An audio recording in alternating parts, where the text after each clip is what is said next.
My name is Madison Reynolds, 27, and I still remember that phone call like it was yesterday. I sold your house to teach you a lesson about respect. My stepmother, Brenda, sneered over the phone. The new owners move in next week. My hand didn't even tremble as I held the receiver. I smiled. Remember the secret meeting with my late father's lawyer? Good luck with that. I replied simply. She had absolutely no idea what was coming. Dad had made sure of that before cancer took him from us last year. Before I dive into this wild family drama, I'd love to know where you're watching from. Drop your location in the comments below, hit that like button and subscribe to hear more stories about family justice that will leave you speechless. The house at the center of this story wasn't just any house. It was a stunning Victorian in Boston's historic Beacon Hill neighborhood. All red brick, black shutters, and ornate moldings that dated back to 1887. My grandparents had purchased it in the 1950s for what now seems like an unbelievable price, and they'd left it to my father, their only child. That house had been the backdrop for every significant memory of my childhood. Dad was an architect with his own successful firm, and he taught me to appreciate every inch of that home's craftsmanship. On Sunday mornings, while most kids were watching cartoons, Dad would walk me through different rooms, pointing out the hand-carved balusters on the staircase, the original heart pine floors, and the intricate plasterwork on the ceilings. Madison, he'd say, running his fingers along the crown molding. They don't make homes like this anymore. This craftsmanship is a lost art. He'd lift me up to touch the ceiling medallions, explaining how they were created by artisans who had immigrated from Italy. This house is our legacy, Maddie. Someday, it'll be yours to care for. My mother, Elizabeth, loved that house just as much as Dad did. She'd been an interior designer with an eye for blending modern comfort with historical integrity. Together, my parents had created spaces that were both breathtaking and livable. The dual-tone library with floor-to-ceiling bookshelves, the kitchen with its soapstone counters and chef-grade appliances tucked discreetly behind period-appropriate cabinetry. The sunroom where Mom had nursed her collection of rare orchids. But our perfect life fractured when Mom was diagnosed with aggressive breast cancer when I was 13. For 2 years, our home transformed into a place of hushed conversations and medical equipment. The sunroom became Mom's sanctuary during treatment, where she could still feel the warmth of the sun when she was too weak to go outside. I was 15 when we lost her. Dad and I were devastated in different ways. I became withdrawn, spending hours in my room or in Mom's sunroom talking to her plants as if they could hear me. Dad threw himself into work, sometimes sleeping at his office, rather than coming home to a house filled with Mom's absence. For nearly 2 years, it was just the two of us muddling through our grief together. Then came the charity gala for cancer research. Dad went to honor Mom's memory, and that's where he met Brenda Campbell. Brenda was everything. My mother wasn't loud, flashy, and attention-seeking. Where my mother had been thoughtful and genuine, Brenda was calculated and performative, but she made Dad laugh for the first time in years, and I couldn't begrudge him that. Even when she started showing up at our house for dinner 3 times a week. "Be nice to Brenda," Dad would say before she arrived. "She makes me happy, Maddie." So I tried. I genuinely tried. But from the beginning, Brenda made it clear that our house wasn't to her taste. "This place is so old," she'd say, running a manicured finger along our antique sideboard. "Wouldn't it be nice to update things? Get rid of some of this dark wood. Brighten the place up." Each suggestion felt like an erasure of my mother. The dated wallpaper in the dining room that Mom had carefully selected. The old-fashioned clawfoot tub that Mom and I used to take bubble baths in when I was little. The cluttered bookshelves filled with volumes that contained my mother's notes in the margins. When Dad announced their engagement after only 8 months of dating, I forced a smile and congratulated them. I was 17 then, and I told myself I only needed to endure Brenda for 1 year before college would provide me an escape. The wedding was lavish. Brenda's choice, not Dad's. He would have preferred something intimate like his first wedding to my mother and our backyard garden. Instead, we had a 200-person extravaganza at one of Boston's premium hotels. I stood beside them as the maid of honor, watching as Brenda beamed at the photographer rather than at my father during their vows. After the honeymoon, things changed rapidly. Brenda began redecorating immediately, room by room. My mother's touch disappeared from our home. The antique Persian rugs were replaced with modern geometric patterns. The warm colors gave way to stark whites and grays. Family photos were rearranged to prominently feature Brenda, with many of the ones featuring just Dad and Mom and me disappearing altogether. Dad seemed oblivious at first, or perhaps he was just grateful not to be alone anymore. When I tried to talk to him about it, he'd brush off my concerns. Your mother would want us to move forward. He'd say Brenda needs to feel like this is her home too. But it went beyond redecorating. Brenda began inserting herself between Dad and his longtime friends. The couples that had been fixtures at our dinner table for years were suddenly too boring or stuck in the past. Dad's college roommate, who visited every summer, was now imposing his sister. My Aunt Carol was always criticizing Brenda, though I'd never heard Aunt Carol say an unkind word about anyone. Gradually, our social circle shrank to Brenda's friends and colleagues. Dad seemed to shrink to deferring to Brenda on matters he once would have decided confidently on his own. By the time I left for college at UCLA, as far from Boston as I could reasonably go, Dad was calling me less frequently. Always when Brenda was out, our conversations felt rushed and guarded. When I'd ask about coming home for a weekend, there was always some reason why it wasn't a good time. Brenda was hosting a work event. Brenda was remodeling the guest room. Brenda thought it would be better if I visited during scheduled breaks when they could properly prepare. So I adapted. I spent holidays with friends or with Aunt Carol, who had been similarly exiled. I focused on my studies, double majoring in architecture and historic preservation, a tribute to both my parents that went unrecognized by my father. Still, Dad found ways to maintain our connection. He'd send care packages to my dorm with notes saying, "Don't tell Brenda how much chocolate I sent." He'd make business trips to California that conveniently coincided with my semester breaks. During these stolen moments, I'd catch glimpses of my real father, the one who laughed easily and spoke passionately about his projects. The one who wasn't constantly checking his phone to respond to Brenda's texts. During my senior year of college, Dad surprised me by flying out for a weekend alone. "Brenda thinks I'm at a conference in Chicago," he confessed as we walked along the Santa Monica Pier. "I needed to see you, Maddie, to talk to you without interference." That day, he asked detailed questions about my life, my studies, my goals after graduation. He seemed particularly interested in my thesis project on adaptive reuse of historic properties. "You have your mother's eye and my technical mind," he said proudly. The perfect combination. Before he left, he hugged me tighter than usual. "I've made some mistakes, Madison," he said, using my full name as he always did when he was serious. "But I want you to know that you are the most important person in my life. Never doubt that." I didn't know then that he was saying goodbye in his way. I didn't know that he'd already received his diagnosis.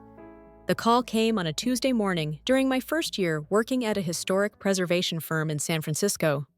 Aunt Carol's voice was tight with both grief and anger. "Your father's sick, Madison. It's cancer pancreatic and it's advanced. The doctors are giving him months, not years." The shock hit me physically, making my knees buckle as I sat heavily in my office chair. How long has he known? At least 6 weeks. From what I can gather, Brenda has been controlling who gets information and when. I only found out because I ran into James from your dad's firm. I was on a plane that afternoon during the 5-hour flight.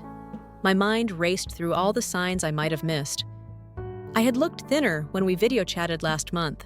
He'd seemed tired, but I'd attributed that to a big project he was finishing. He'd mentioned stomach pain, but blamed it on Brenda's experimental cooking phase. When I arrived at the house, my house, our house, though it hardly looked the same anymore, Brenda answered the door with a smile that didn't reach her eyes. "Madison?" "What a surprise," she said, blocking the entrance slightly. "We weren't expecting you." "I came as soon as I heard about Dad," I said, refusing to play along with her charade. "Where is he?" "Your father is resting. The medication makes him very tired. Perhaps you should have called first," from behind her. I heard Dad's voice, weak but insistent. "Is that Maddie?" "Let her in, Brenda!" She stepped aside reluctantly, and I rushed past her to the downstairs study, which had been converted to a bedroom for Dad. The sight of him nearly broke me. The robust, energetic man who had taught me to ride a bike and build model bridges was now thin and jaundiced, his designer clothes hanging loose on his frame. But his eyes. His eyes lit up when he saw me, and for a moment, he was just my dad again. "Madison," he said, reaching for me. "My girl, you came." I sat beside him, taking his hand, carefully afraid of dislodging the 4 that ran to a port in his chest. "Of course I came. Why didn't you tell me sooner?" He glanced toward the door where Brenda hovered. "We didn't want to worry until we had a treatment plan in place." I bit back my response.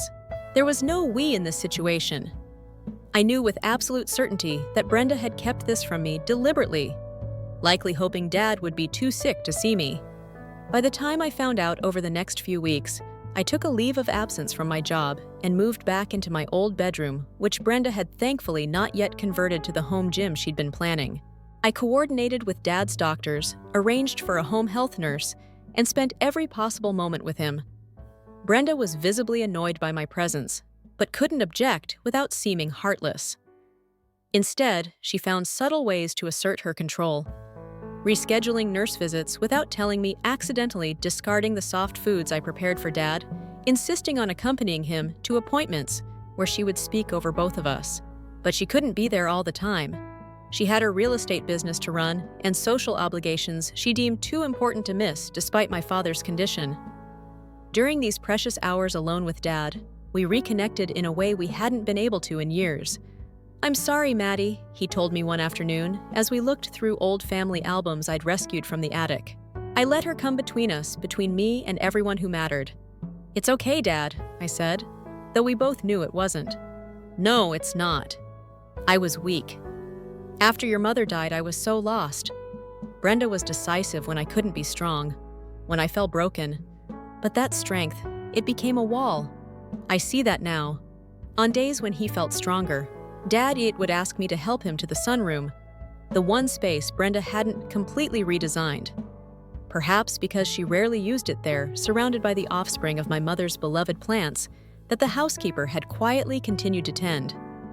Dad began to have mysterious private conversations with me. "I need you to understand something, Madison," he said one day, his voice barely above a whisper. "Things aren't always what they seem. I've made arrangements to make things right." "What kind of arrangements, Dad?" I asked, but he shook his head. "Not now. After. I need you to promise me you'll meet with Harrison, my attorney. After I'm gone, no matter what happens at the reading of the will. Promise me." "I promise," I said, confused but unwilling to stress him by pressing for details. As the weeks passed and Dad grew weaker, I noticed Brenda's attention shifting from his care to his possessions. She began asking him pointed questions about his business, about accounts and properties. She became particularly fixated on the house. "We should discuss selling Richard," she said one evening when she thought I was out of earshot. "This place is too big for me to manage alone. Too many stairs, too much maintenance. We could use the money for your treatments." Dad's insurance covered his treatments and they both knew it. The house was worth millions in Boston's hot real estate market. And Brenda, who'd come into the marriage with comparatively modest assets, clearly had her eye on the potential windfall. "Not yet," Dad would reply weakly. "Let's focus on getting better first." But we all knew he wasn't getting better. The treatments had failed to shrink the tumors, and Dad had decided to stop them, preferring quality of life over a slightly prolonged, painful existence. During his final week, Dad insisted on speaking to me alone each day. These conversations were often fragmented, jumping between childhood memories and urgent instructions. "The oak tree in the backyard. Remember how we built that treehouse? Harrison has the papers. Your mother's jewelry is in the safe deposit box key in my desk. Harrison knows. Trust. Harrison." I nodded and took notes, unsure what was delirium and what was important information. The night before he died, Dad had a moment of perfect lucidity.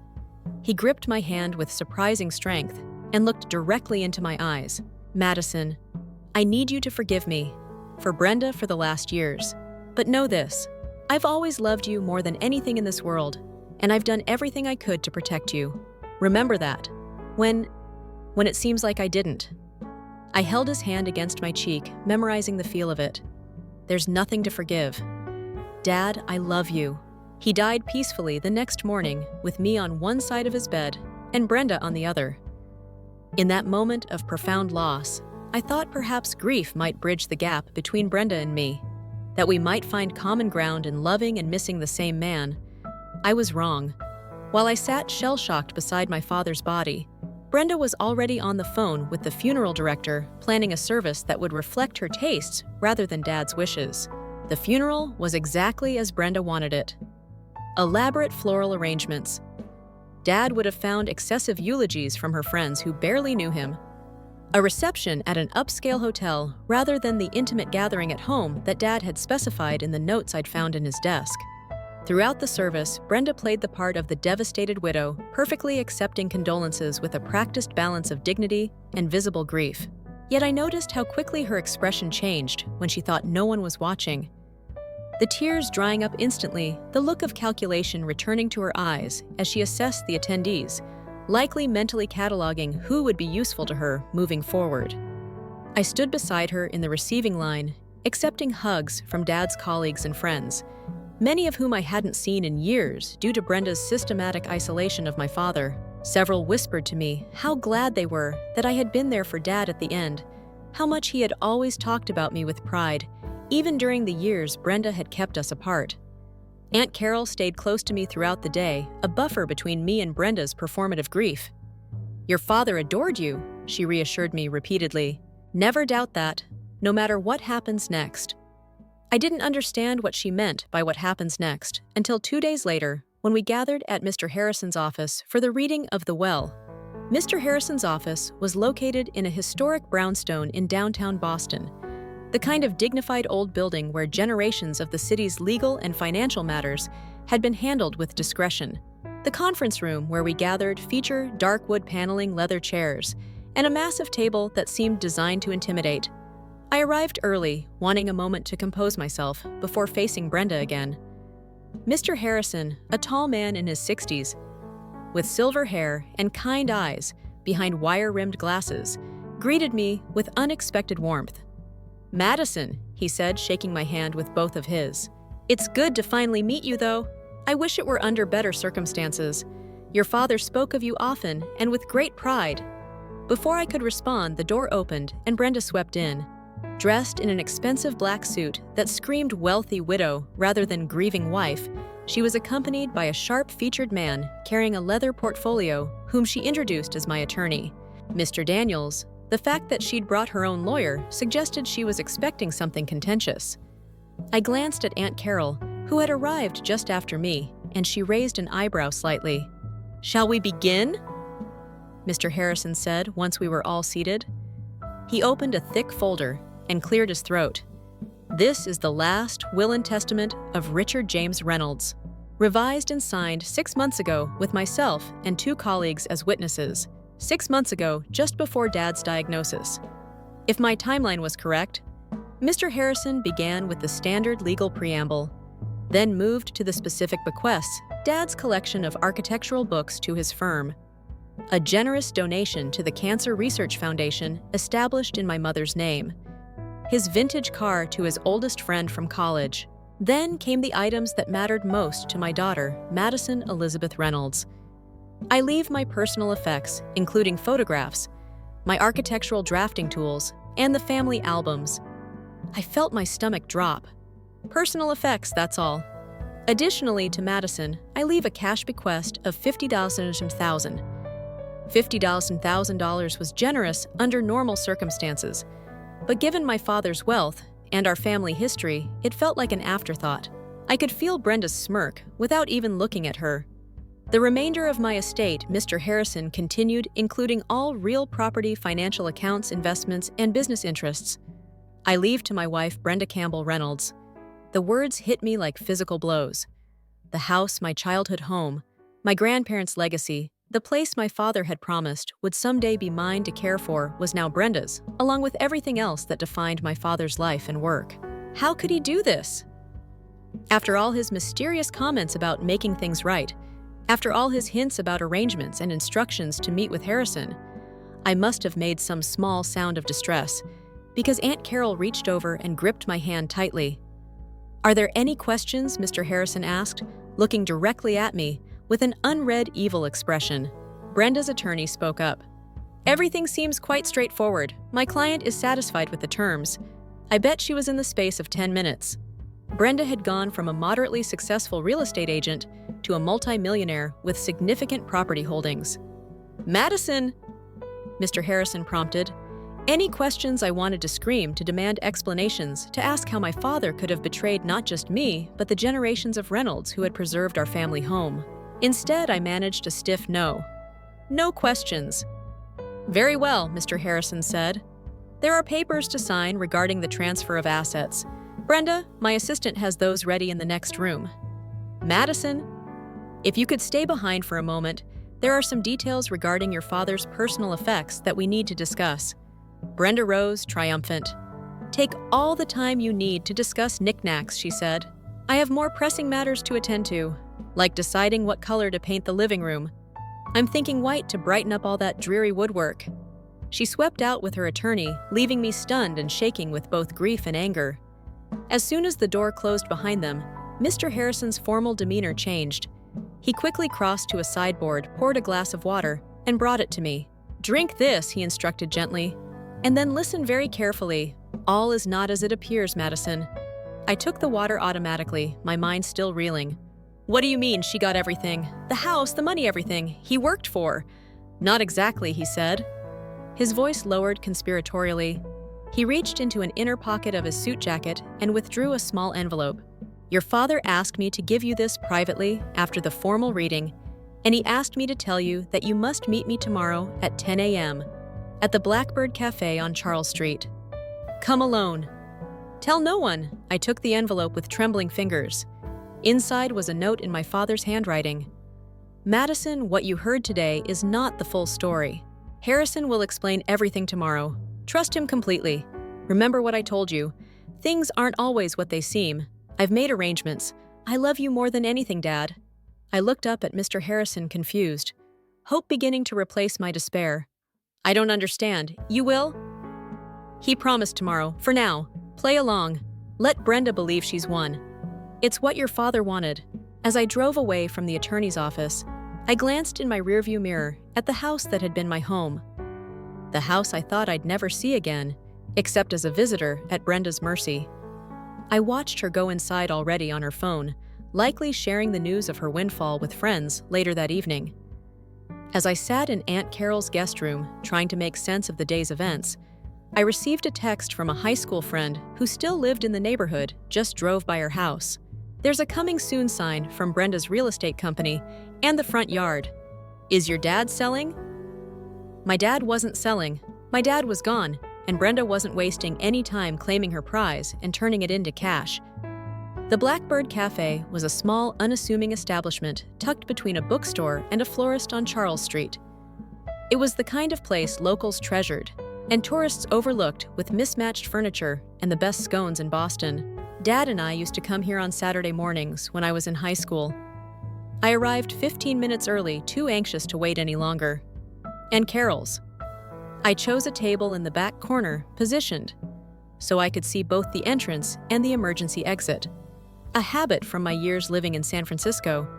At precisely 10:00, Mr. Harrison appeared carrying a weathered leather briefcase that looked like it had accompanied him through decades of legal practice. He ordered coffee for both of us before sitting down across from me. "Thank you for coming, Madison," he said, his formal tone contrasting with the casual setting. "What I'm about to share with you was planned meticulously by your father over the past year. He wanted to protect you, but he needed to protect himself as well, at least until the end." "Protect himself from Brenda," I said. It wasn't a question. Harrison nodded. "Your father realized too late, I'm afraid, the true nature of his second marriage.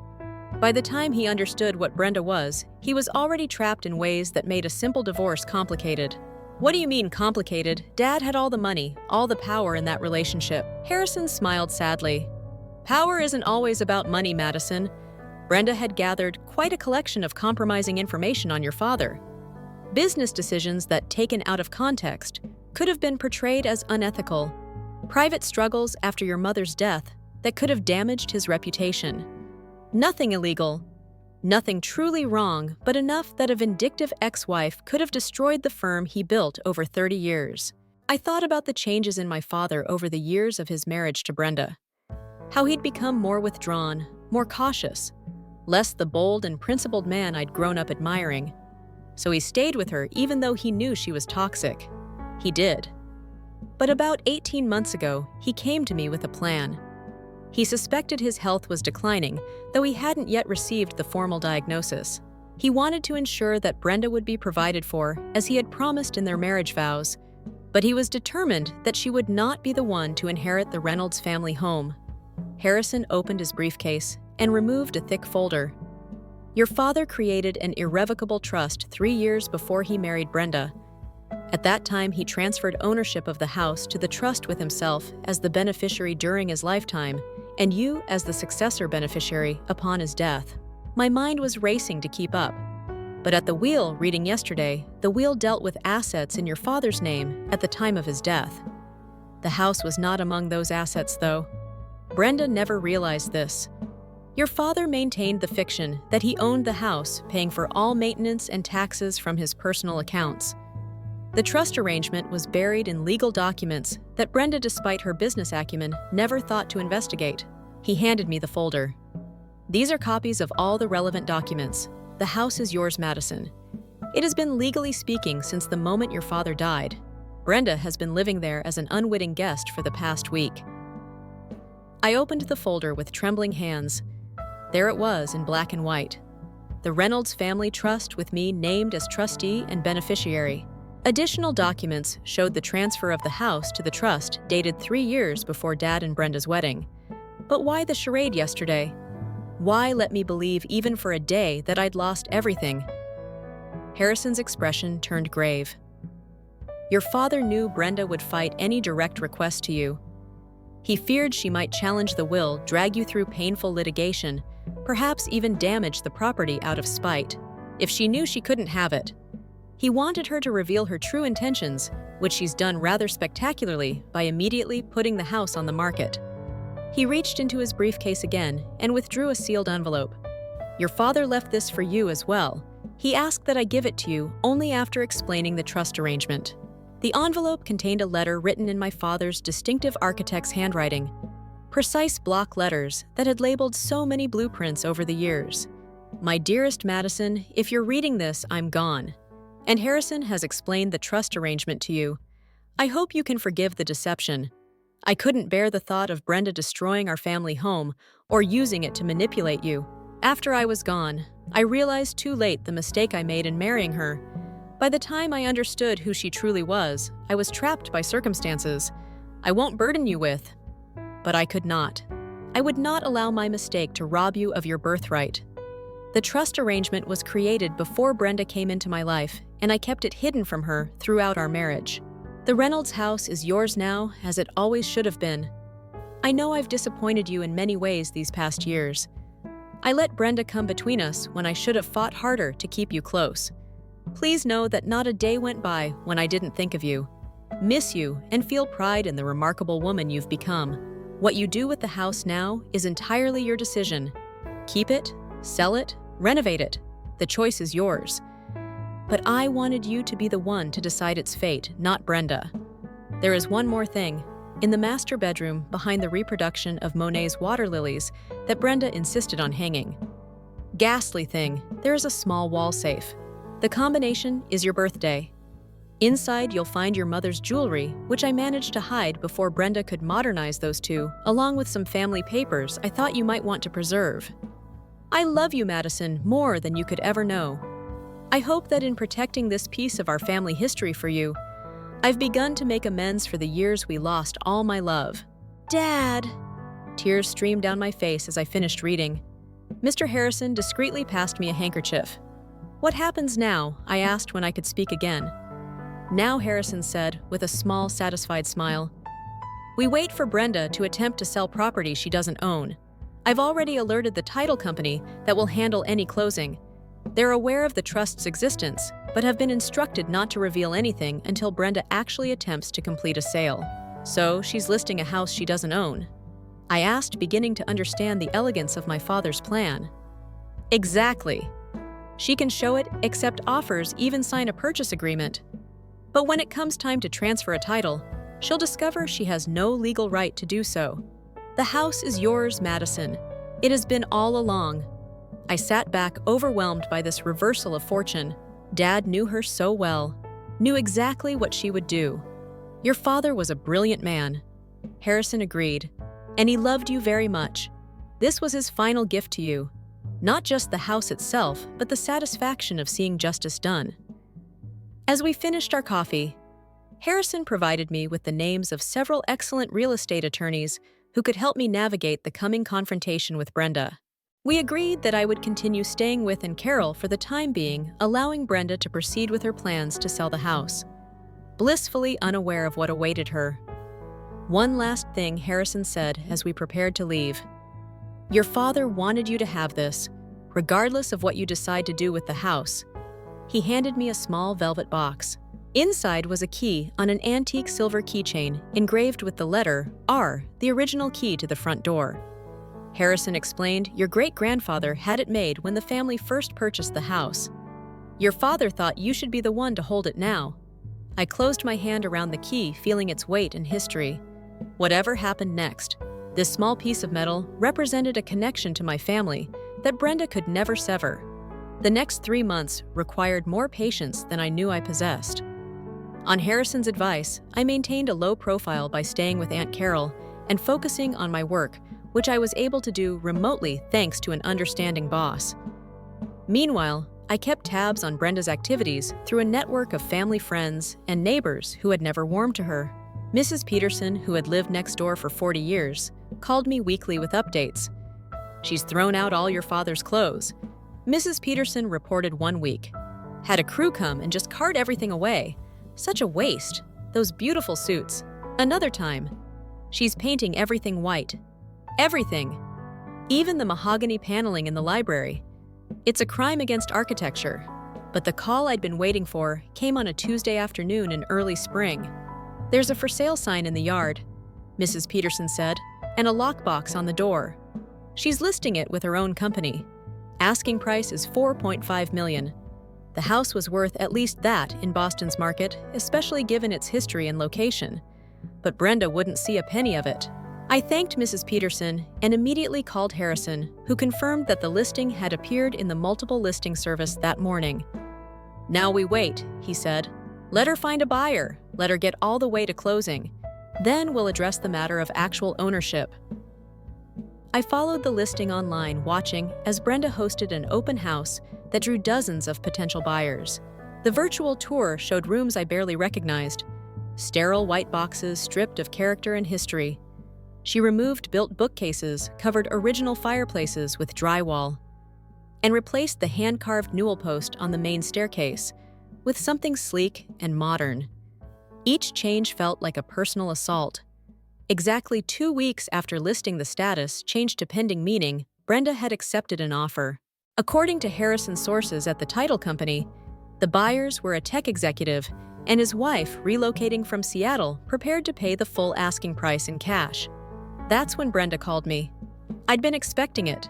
This final twist of the knife, this opportunity to gloat. Madison, she said when I answered, her voice syrupy with false concern. I realized I never told you about the house. What about it? I asked, keeping my voice neutral. I've sold it, she announced triumphantly. I know how attached you were to that old place, but it was just too much house for one person. The new owners are a lovely couple. They're planning to gut the inside completely, something about open concept and smart home technology. I gripped my phone tighter, but maintained my calm. I see. Of course I did set aside a few of your old things from the attic. She continued, her voice dripping with condescension. Photo albums and such. Nothing valuable, but they might have sentimental worth to you. You can pick them up before closing next week.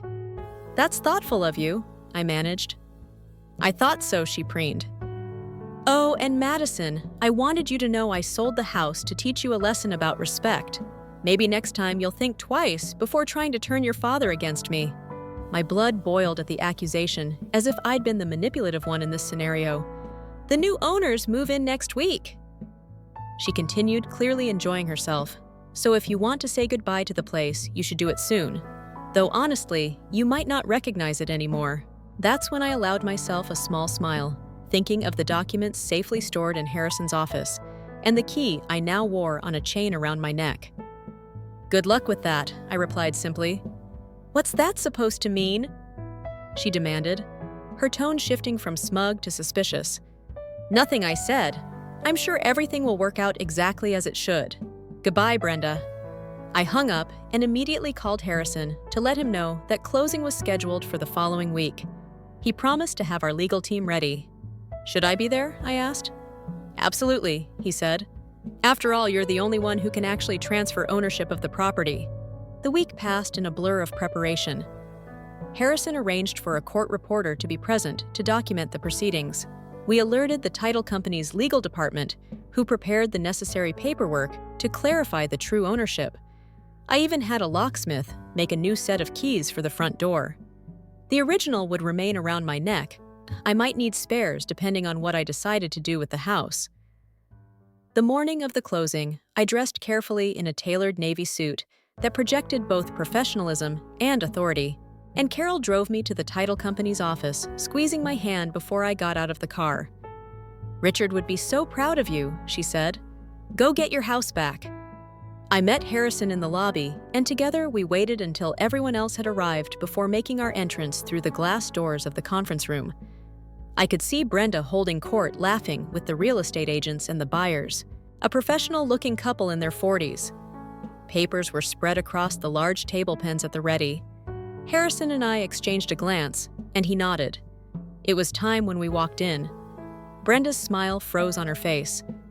"Madison, what are you doing here?" "Hello, Brenda," I said calmly. "I believe you're trying to sell my house." The conference room at Boston Trust Title Company fell silent as all eyes turned to me. Brenda recovered quickly, her smile tightening into something predatory. "Madison is my late husband's daughter." She explained to the confused buyers she's having some trouble accepting the sale, but I assure you everything is in order. She turned to me, her voice hardening.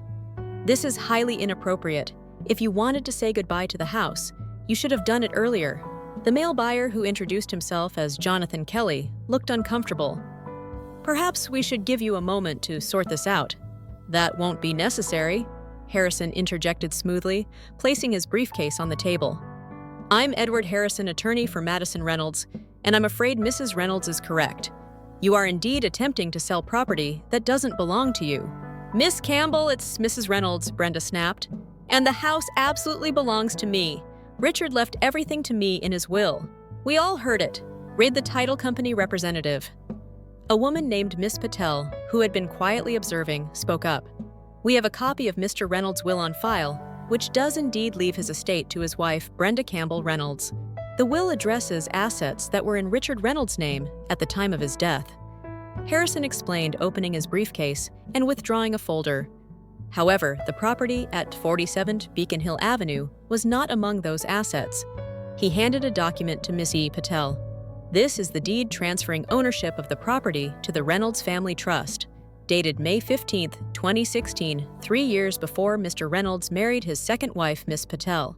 Examined the document carefully, then nodded. "This appears to be an order, but I'll need to see the trust documents as well." Harrison produced another set of papers. The trust designates Richard Reynolds as beneficiary during his lifetime with Madison Reynolds as successor, beneficiary upon his death. Madison is also named as trustee. Brenda's face had gone from confidence to confusion to fury in the space of seconds. "This is ridiculous. Richard never mentioned any trust to me. He couldn't have done this without my knowledge." "On the contrary," Harrison replied calmly, "the trust was established long before you entered the picture, Miss Campbell. Mr. Reynolds had no obligation to inform you of its existence, particularly as it concerned property that was never part of your marital assets." Miss Patel was reviewing the trust's documents with increasing concern. "These appear to be legally executed and properly recorded with the county." She turned to her computer, typing rapidly. "Yes, here it is in the property records. The last transfer of this property was to the Reynolds Family Trust, and 2016, Brenda's real estate agent." A polished woman in an expensive suit leaned forward. "There must be some mistake. We ran title searches before listing the property." You ran a name search for Richard Reynolds, I imagine, Harrison said. But as the property was owned by a trust, not an individual, it wouldn't have appeared in those results. Mrs. Kelly, the female buyer, looked increasingly distressed. What does this mean for our purchase? Miss Patel sighed. It means that Mrs. Reynolds, Brenda Reynolds, does not have the legal right to sell this property. She is not the owner. This is absurd. Brenda exploded, standing up so abruptly that her chair rolled backward and hit the wall. Richard and I lived in that house for 5 years. I've been paying the property taxes since his death. Using funds from the estate, I imagine Harrison noted funds that were rightfully left to you. But the house itself was never yours to sell. Brenda turned to me, her carefully maintained facade crumbling to reveal the rage beneath. You knew about this. You let me list the house, find buyers, go through this whole process, knowing I couldn't sell it. Yes, I said simply. Just like you knew the house meant everything to me, and still planned to sell it out from under me without a second thought. I'll fight this, she threatened, looking around wildly. I'll contest the trust. Richard wasn't in his right mind when he set this up. He was manipulated. Harrison smiled thinly. The trust was established years before his illness. Miss Campbell, and it was witnessed by myself and 2 other attorneys, all of whom will testify to Mr. Reynolds' sound mind and clear intentions. But by all means, pursue litigation if you wish. Discovery would be illuminating. I imagine the implication was clear. Any legal battle would expose whatever compromising information Brenda had used to control my father during their marriage. Brenda's face went white, then red. She turned to her real estate agent. Call my lawyer now. While the agent stepped out to make the call, Miss Patel addressed the Kellys apologetically. I'm very sorry, but we cannot proceed with this closing. The seller does not have legal title to the property. Jonathan Kelly looked understandably upset. We've already given notice on our apartment. We're supposed to move in next week. I felt a pang of sympathy for the couple caught in the middle of this drama. Mr. and Mrs. Kelly, I apologize for the situation. You should know that I have no intention of keeping you from the home you've chosen. If you're still interested as the actual owner, I would be happy to sell you the property directly. Mrs. Kelly blinked in surprise. You would? Of course.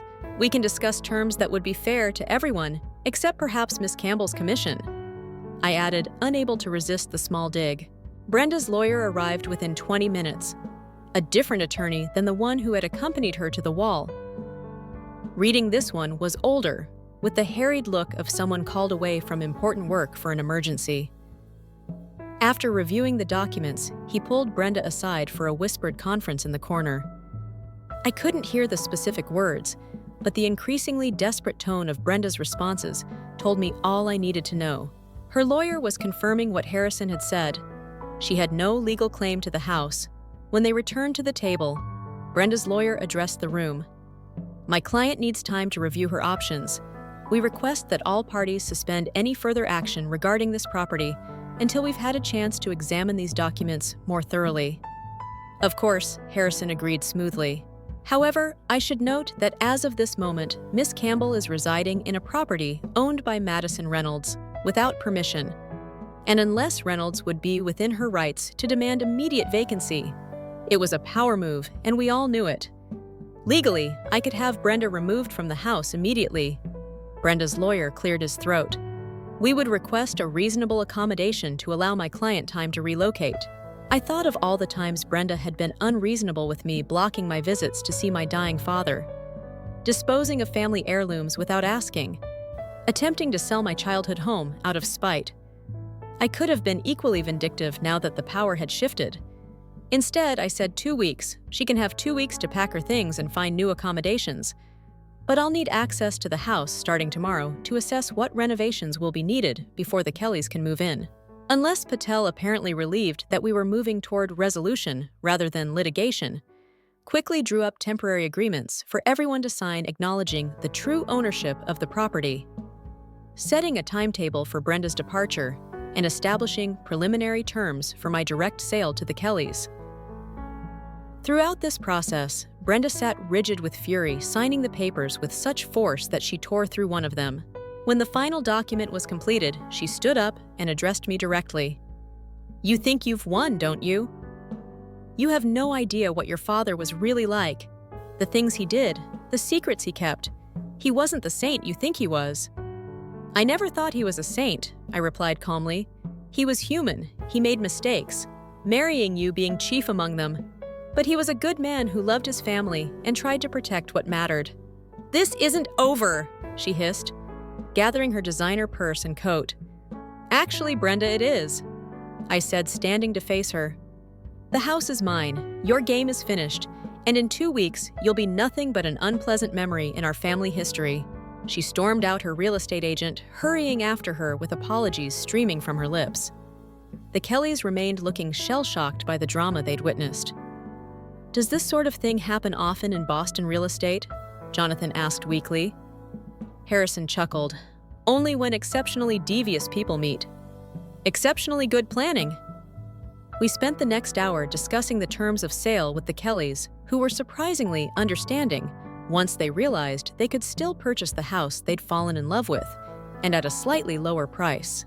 Now that Brenda's commission was out of the equation as we left the title company, Harrison placed a fatherly hand on my shoulder. "Your dad would be proud. You handled that with grace and dignity more than Brenda deserved."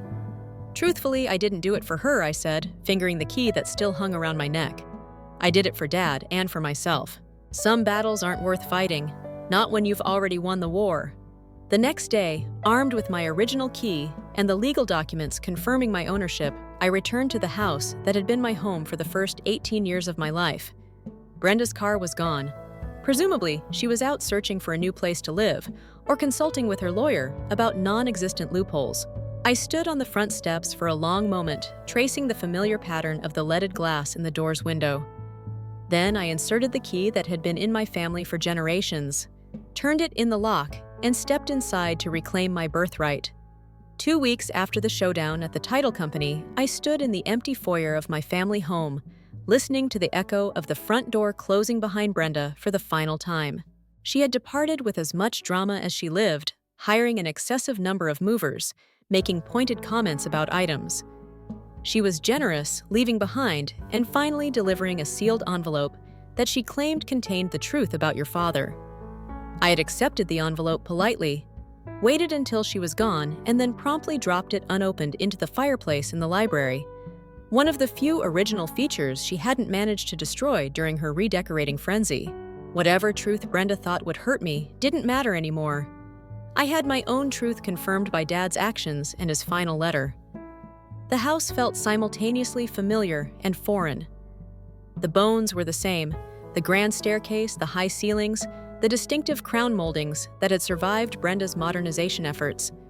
But the spirit had been altered by her cold white paint, the removal of built-in bookshelves, and the replacement of antique fixtures with trendy modern alternatives. I had sold the house to the Kellys as promised, but with a contingency that gave me 2 months to live there before they took possession. I needed that time to reconnect with the home, to decide what items to keep, and to oversee the restoration of some of the architectural features Brenda had damaged. My first night alone in the house, I wandered from room to room, reacquainting myself with the spaces that had shaped my childhood. In my old bedroom, now stripped of personality and painted the same sterile white as the rest of the house, I could still see the shadows of where my posters had hung, the slight indentation in the window seat where I'd spent countless hours reading. I saved the master bedroom for last. It had been my parents' room. Then Dad and Brenda's and I entered it with a mix of reverence and trepidation. Brenda had completely redesigned the space, replacing the warm cherry furniture with sleek gray and chrome pieces, covering the original hardwood floors with white carpet. And as Dad had mentioned in his letter, hanging an oversized reproduction of Monet's water lilies over the fireplace, I carefully removed the artwork, revealing the wall safe just as Dad had described. My fingers trembled slightly as I entered my birthday So 629 into the combination lock. The mechanism clicked, and the door swung open. Inside were several velvet jewelry boxes, a thick manila envelope, and a smaller white envelope with my name written in Dad's distinctive handwriting. I opened the white envelope first. My darling Madison, if you're reading this, you've reclaimed your birthright and discovered the safe. Inside, you'll find your mother's jewelry, which she always intended for you to have. The sapphire set was her favorite. She wore it the night we got engaged. The manila envelope contains family papers, including the original deed to the house from your great-grandparents' purchase. There are also some of my private journals, which I hope will help you understand the choices I made, both good and bad. I have one last confession, Madison. In the last years of our marriage, as Brenda became more controlling and I became more ill, I began secretly restoring some of the family heirlooms she thought she had disposed of. Look in the attic behind the chimney access panel. There you'll find the items I managed to save your mother's favorite books. Photographs Brenda removed from albums, the hand-carved music box your grandfather made for you. I couldn't save everything, and for that I'm sorry, but I saved what mattered most, just as I tried in my imperfect way. To save what mattered most for you, this house, your inheritance, your future. Live well, Madison. Be happy and know that wherever I am proud of the woman you've become. All my love, Dad. Tears streamed down my face as I clutched the letter to my chest. Even in his final months, weakened by disease and controlled by Brenda, Dad had been fighting for me in his own quiet way. He hadn't been perfect. His choice to marry Brenda had caused us both pain, but he had done his best to make amends to protect what he could for me. I opened the jewelry boxes one by one, memories flooding back with each piece.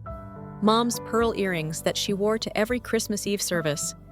The delicate gold bracelet Dad had given her on their 10th anniversary. And yes, the sapphire set and necklace earrings and ring that matched Mom's eyes perfectly. The manila envelope contained exactly what Dad had promised. Family documents, his personal journals, and photographs. I had thought lost forever. I would read the journals eventually, but not yet. Tonight was about reconnection, not diving into Dad's private thoughts. I made my way to the attic, flashlight in hand, and located the chimney access panel. Behind it, just as Dad had described, was a hidden cache of family treasures, items Brenda had discarded or hidden that Dad had secretly recovered and preserved. Mom's dog-eared copy of Pride and Prejudice with her notes in the margins. The family photo albums spanning generations. The music box my grandfather had carved, which still played Somewhere Over the Rainbow when we found my parents' wedding album. Dad's collection of architectural awards. I spent hours in the attic that night, surrounded by these rescued fragments of my family history, alternately crying and laughing as memories washed over me. By the time I descended the stairs, dawn was breaking, and I had made a decision. Over the next 2 months, I threw myself into a careful, selective restoration of the house. I didn't try to erase all of Brenda's changes. Some of her modernizations actually complemented the historic features, rather than fighting them. But I restored the library's built-in bookshelves, refinished the hardwood floors she had covered, and reinstalled the antique light fixtures I found carefully wrapped and labeled in the basement. The Kellys visited weekly to discuss the renovations, their initial wariness giving way to genuine enthusiasm as they saw the house's transformation. They had young children who would fill the rooms with laughter again, and they appreciated the blend of historic character and modern amenities I was creating will preserve the heart of the house Jonathan promised during their final visit before I moved out. Our kids will know its history. On my last night in the house, I sat in Dad's study, the one room Brenda had left mostly untouched, perhaps because she rarely entered it. I had packed the items I was keeping, Mom's jewelry, the family photographs and documents, Dad's architectural tools, and a few pieces of furniture with special significance. The rest would stay with the house, part of its continuing story. I felt a profound sense of peace sitting in Dad's leather chair, surrounded by his books, and the subtle scent of his pipe tobacco that somehow lingered years after he'd given up smoking. The house had been reclaimed not just from Brenda, but from the grief and distance that had separated Dad and me during his marriage. Through his final act of love and protection, he had restored our connection even after death. The lesson wasn't lost on me. Dad had made mistakes. We all do. He had allowed fear and manipulation to separate him from those he loved most. But in the end, he had found the courage to make amends to protect what mattered, to ensure that justice would eventually prevail. I had learned that patience sometimes serves justice better than immediate confrontation, that playing the long game, as Dad had done with his secret trust arrangement, can be more effective than impulsive reaction. That forgiveness doesn't mean forgetting or excusing, but rather freeing yourself from the burden of bitterness. Most importantly, I had learned that family legacy isn't just about houses or possessions. It's about values passed down, lessons learned, love expressed, even imperfectly. Dad had preserved our family home for me, yes, but more precious was the example he'd set through his final acts, showing me that it's never too late to try to make things right. As the first light of dawn filtered through the study windows, I rose from Dad's chair and took one last look around. I wouldn't be living here anymore, but I had reclaimed what mattered: my heritage, my memories, my peace of mind, and Brenda's attempt to erase all of that had ultimately failed. Sometimes justice comes in unexpected ways. Sometimes the most powerful response to cruelty isn't dramatic confrontation, but quiet, methodical planning. Sometimes winning doesn't mean destroying your opponent, but simply taking back what is rightfully yours and moving forward with grace. As I closed the front door behind me, for the final time, I felt Dad's presence beside me, his hand symbolically on my shoulder. "We did it, Dad," I whispered. "We showed her that some things can't be bought, sold, or stolen. Some things are protected by love." What about you? Have you ever had to deal with someone trying to take something that was rightfully yours? How did you handle it? I'd love to hear your stories in the comments below. And if this tale of family justice satisfied something in your soul, please hit that like button and subscribe to hear more stories of people standing up for themselves in the face of injustice. Remember to share with anyone who might need a reminder that sometimes the good guys really do win in the end. Thank you for listening, and remember, patience and planning often triumph over greed and manipulation.